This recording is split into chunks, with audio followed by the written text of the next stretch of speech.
So, Dave, we've got a big election coming up this year, and in the midst of all this, right, all this chaos going on, we've got viruses and we have riots and protests and lots of things happening, and we're moving up to an important election.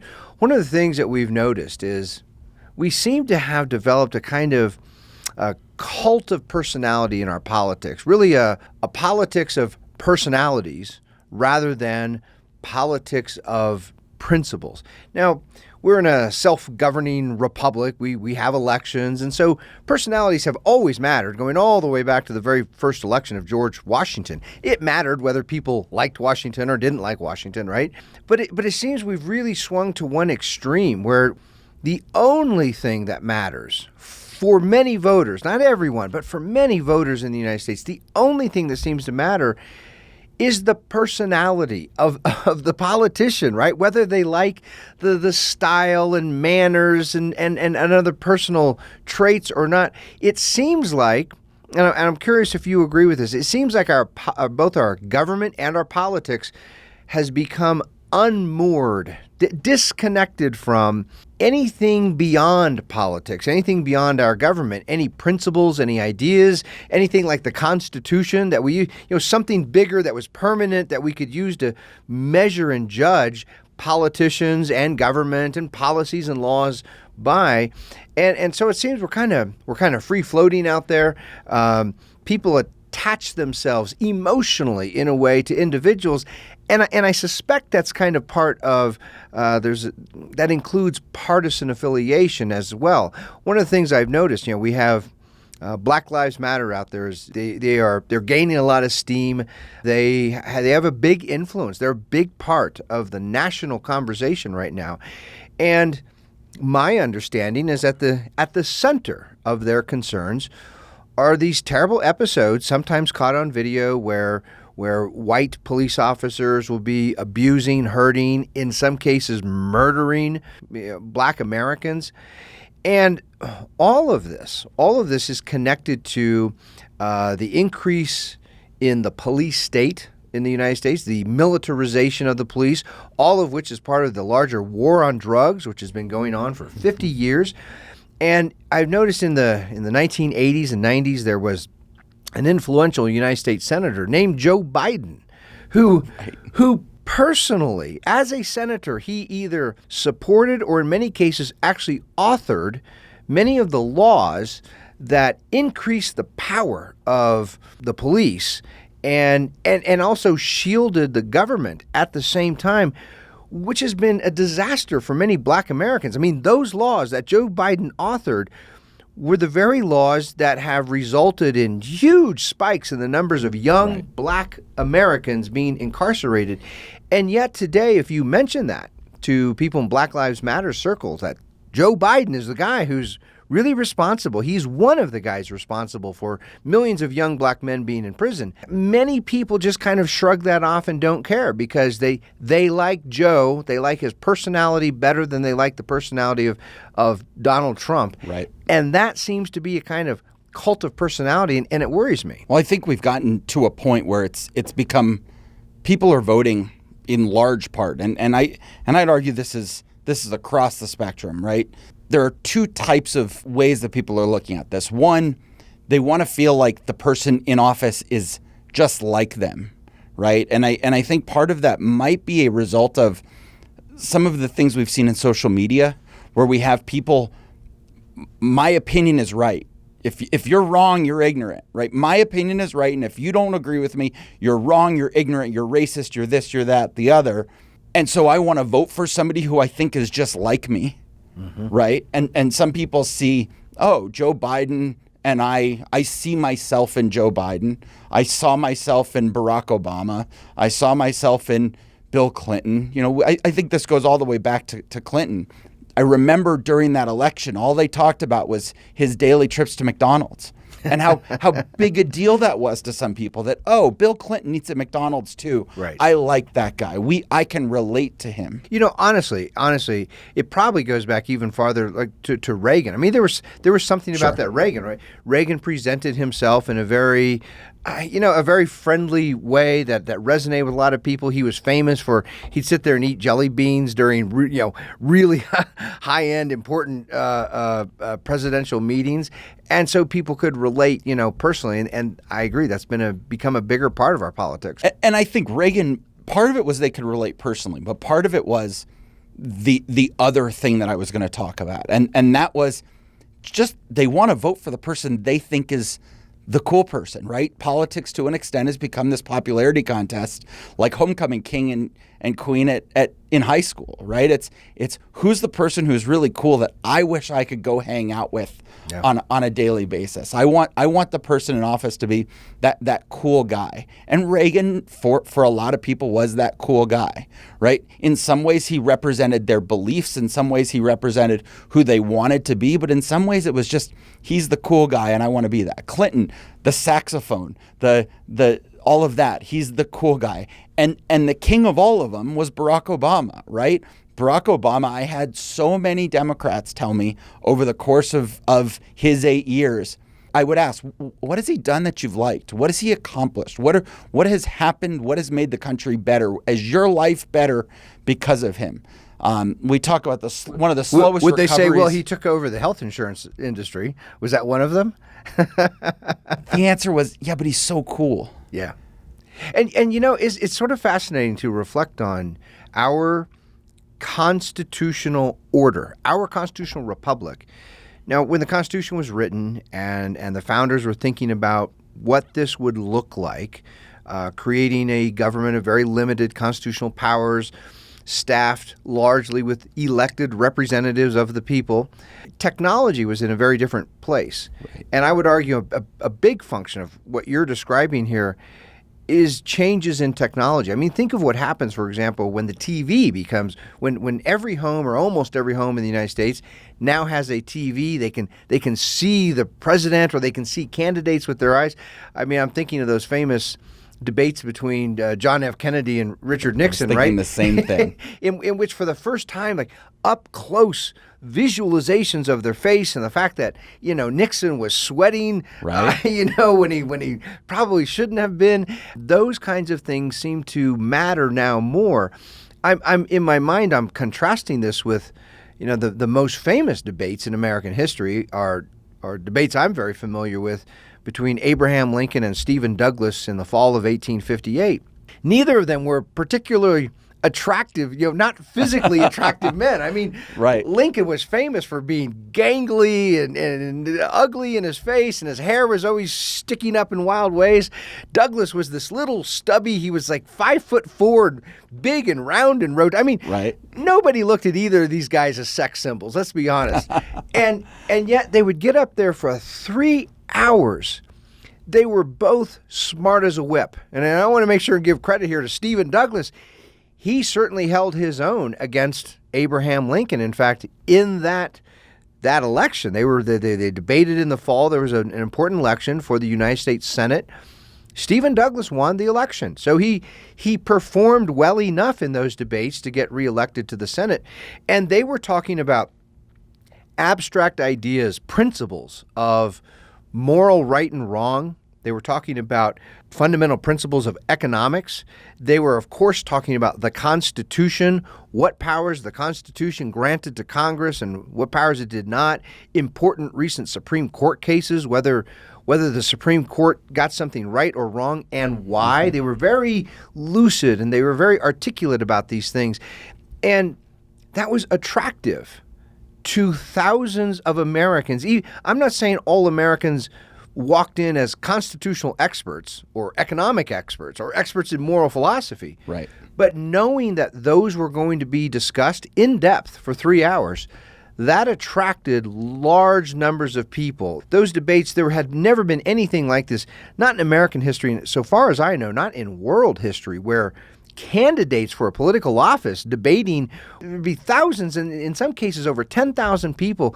The people at the far end of the audience often couldn't hear very well because they didn't have microphones right. and amplifiers and all that. So you think of that kind of culture in the United States where Americans, and even the Americans who couldn't attend the debates, you know what they did? They waited a couple of days, and then those debates would be reprinted in the newspapers, and they're reading them through and highlighting things and ideas and arguments that they find compelling. In many cases, it's turning minds, it's persuading people to change their views, hearing these arguments. I think we're a long, long way from that. Bottom line, I don't think that candidates who present constitutional principles, economic principles, timeless principles of moral philosophy, that doesn't seem to attract large numbers of people. That doesn't seem to be the kind of politics we're in. Well, you can trace that back probably longer than this, but you go back to Alinsky's Rules for Radicals, right? And Hillary Clinton, who wrote her master's thesis on this, used to talk about in Alinsky's Rules for Radicals, don't talk about things that your audience isn't an expert in. That was one of his rules.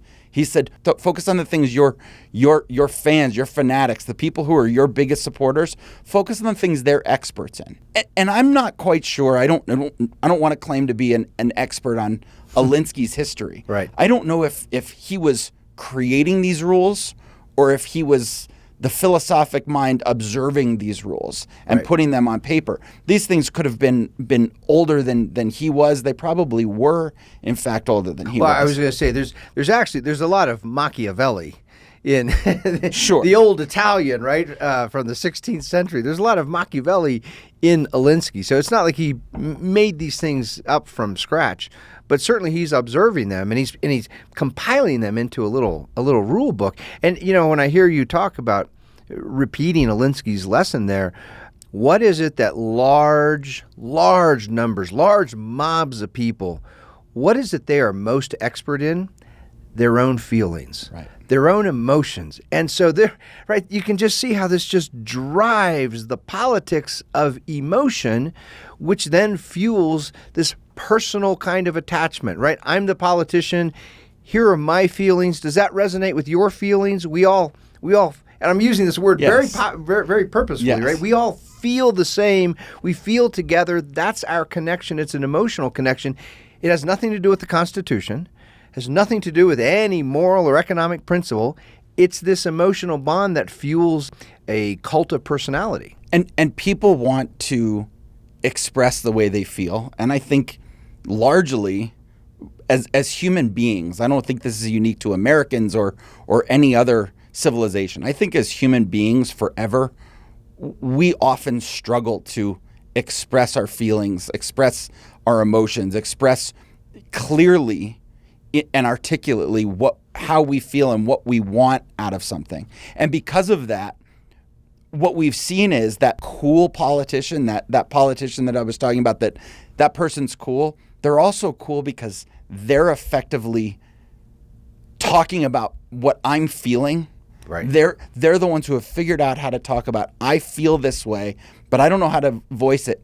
That politician does, and I just want to go cheerlead them. And I'm going to go, Joe Biden is my guy because every time I try to talk about Donald Trump, I get so angry I can't even express it. And he's out there making well thought out claims about why Donald Trump is dangerous. And I want to cheerlead that. And I'm going to go support Joe Biden because darn it, Joe Biden is actually expressing how I feel. Or on the other side, it's Trump. I hate socialism.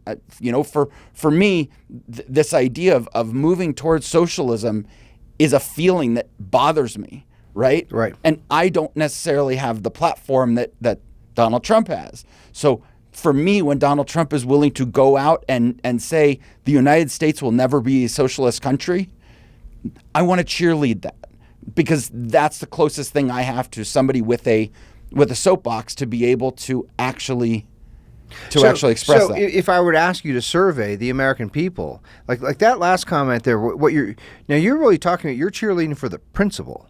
You're saying, right, that this idea of socialism, well, to use a very popular, it triggers in you bad feelings, right? So when yes, the president, I am triggered. You're triggered. So when the president is out there denouncing socialism, right, that you want to cheer for that. You want to support that. You want to be a part of that team or part of that movement. Right. On a wide, beyond the two of us here in this room, how many Americans just attach themselves to the person, meaning, they say, I'm going to stand with Donald Trump or Joe Biden no matter what they do. I kind of worry we've become so thoroughly partisan. I hope I'm wrong about this, but I suspect most Democrats today, large numbers, the overwhelming majority, would support anyone. It does not matter what terrible things they have done or said. They would support anyone who ends up with the D, is the nominee with a D behind their name. And I fear it's largely true on the Republican side as well. Republicans will support anybody. It simply doesn't matter their character. It doesn't matter their past. It doesn't matter how they speak or conduct themselves. If they're the person with the R behind their name, they're going to rally behind them. I think that's true to an extent. And it depends on how far the other side has been demonized and the person on the other side has been demonized, right? The left has done such a job for their base to demonize Donald Trump that anybody out there who thinks Donald Trump is so bad, they're going to move to the other side. On the other hand, we can look at a situation like Steve King in Iowa.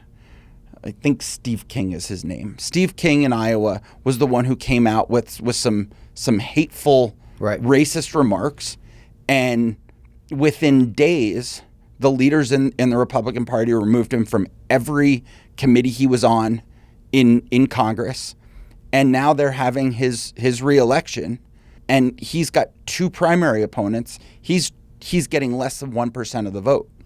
So they're not saying we will support anybody. Now the question would have become if he was the only one who ran in that primary, and if he had been the Republican nominee, then is your argument gonna hold true? And that's hard to say. It's an interesting phenomenon. It seems when the politician in question is a lower level, a lower status, less influential. You mentioned the example of King in the terms of Republicans. I recall, what was the fellow's name? He was in Congress. He's a comedian. He ran as a Democrat. And Barney Frank. No, Barney. No.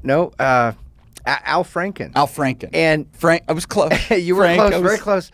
And he did something. I actually don't even remember the details, but I think he did something rude and obnoxious, maybe involving a woman. Yes. And the point is, fellow Democrats moved very quickly, to scold him, and I don't remember if they removed him or they basically made him step down. But we're also talking about members of Congress with not huge amounts of it, nothing like a president of the United States, right? I think that's where you really see this cult of personality. And I think there's another piece of it too. Politicians in general, and especially presidents, they've come to matter more. Their personality matters more for the simple reason that government matters more. Government is now involved in, virtually every aspect of our lives. Back when I was in a classroom with students, I would offer them this challenge, this exercise. I'd say, let's walk through your day, beginning from the moment your alarm went off and you got up, everything that you did, what things are not controlled by government. And it turns out, starting with the alarm clock, right? And the materials out of which your bed is made. Yep. And then you're gonna go take a shower. So the amount of water that flows out of every aspect of our lives is regulated, controlled, subsidized in some way by government. And so when government becomes involved in everything, our medicine, our healthcare, our education, every aspect of our lives, all of a sudden the people who are in charge of the government matter way more than they would if we had a government of limited power, limited constitutional power. And so the getting rid of constitutional government, replacing it with a large, progressive, regulatory subsidy state, I think has fueled this cult of personality, this politics of personality, because government itself has become so massively important. So how do we get past this, right? You have used this term with me on occasion recently of, are we moving into this post-progressive era where we had the progressive movement for 100 years, for more than 100 years, has been pushing and pushing and pushing and pushing and gaining this ground to the point that even if you do something that's unconstitutional, everything is unconstitutional. Right. And for our audience here, I'll clarify when I say we are now in a post-progressive era. What I mean by that is progressivism. It began as a movement going all the way back to the 1870s. I mean, progressivism is very old, really a century and a half, 150 years old, and it had one main goal. Its goal was a centrally planned society, a society in which government regulates, directs, subsidizes, controls, plans everything. And in that sense, progressivism has been successful. It has replaced limited constitutional government, political self-government, where citizens make the most important choices, with an administrative state, with a bureaucratic state where supposed experts, unelected experts in government bureaus, they make the most important decisions. And there's virtually no area of our lives that are outside the scope of their power. And in that sense, progressivism has been successful. So really the question now is, what's next? What's next after progressivism? Because we're in a post-progressive, post-constitutional state. Well, or it's not even what's next. We're seeing the societal breakdown as a result of progressivism. That might be what's next, right? I mean, that is what tends to happen in centrally planned tyrannies. Is eventually they crumble under the weight of themselves and the civil discord that is sowed by the tribalism that comes about from that kind of central planning. Right. So the question for me is, if we are in this post-progressive state, I think all too often some of us are on both sides, and I don't mean like us as in Vino Veritas society or the members thereof, but I think us as Americans are quick to say, the politicians aren't talking about the Constitution. They're not talking about how to get us back towards freedom. They're not talking because they're already in that place, right? They're already there. They know that these institutions already exist. The ability to get rid of these institutions might be a problem. So let me add on one to the litany of problems, and then we'll talk about the solution, because really the Vino Veritas Society is the solution. This is what we're working on. But among the problems we get from this kind of an unconstitutional, progressive administrative state, the politics of personality that it fuels, because we don't have any constitutional principles anymore that are widely accepted or agreed upon, we also get an increase in tribalism, because one of the things that the progressive, what I like to call the regulatory subsidy state, right? A government with millions of bureaucrats who either control through regulation or they subsidize by taking money from us and giving it to others, or both. In many cases, they regulate and they subsidize. What that means is dividing Americans into groups. It has to mean that, because they got to figure out from whom are they going to take and to whom are they going to give and how much and when and so on and so forth. So it means dividing citizens into groups and treating different groups differently. And so it fuels this tribalism, and then which fuels jealousy, which fuels anger, which fuels envy. People don't like being treated differently, not by the law, not by government, than their neighbors. And so this is the path we're going down. And in the end, we're really looking at here is the desperate need to recover limited constitutional government, a government that exercises only the very few powers that we the people have given it, and just as importantly, to recover political self-government. What I mean by that is big, important decisions about what our government should do should be made by we the people through our elections and through us instructing our representatives, not by bureaucrats. Well, let's take that a step further. It's not just what our government should do. It's our own personal responsibilities. It's what we have to do as ourselves, and we have to stop looking at government as, okay, give me the solution to my problem, and instead let's start taking it as, give me the bandwidth to go fix it on my own, or go take care of my family on my own. And we've talked about this, that tribalism has made our elections so much more complicated, because those elections used to be, we all believed that we basically had the same goals. At the end of the day, every American really just wanted a good life for themselves, to be able to have enough money to take care of their family, to occasionally take a good vacation, to have a secure home, to be able to get to and from work and have a good, secure job and live a nice life. And all the government had to do, all the candidates who were running for president or running for any other office had to say, how do I reach that average person, right? You had outliers like you do in anything else. But if you look at the bell curve, that 75% was somewhere in there. Or another way to say it, I, the candidate, I want to stand on the common ground shared by most Americans. Sure. And I go back. And the question today is there any common ground? Well, that's my point, right? I go back to my political science classes in college where that was what most of our professors taught us. And they said at the end of the day, it doesn't really matter who gets elected, an R or a D, because generally we're just talking about some slight differences here and there. Right. And I think over the last several decades, that gap has widened. And that gap hasn't widened because of people wanting different things out of their government specifically, although that's part of it. But it's widened because we've gone from a plane to a scattergraph. And you have a tribe up over here who's saying, well, this is the most important thing and you have to like this. And a tribe up over here that says, no, this is the most important thing, you have to like this. And what our politicians have started doing is just saying, what's the biggest tribe? Right.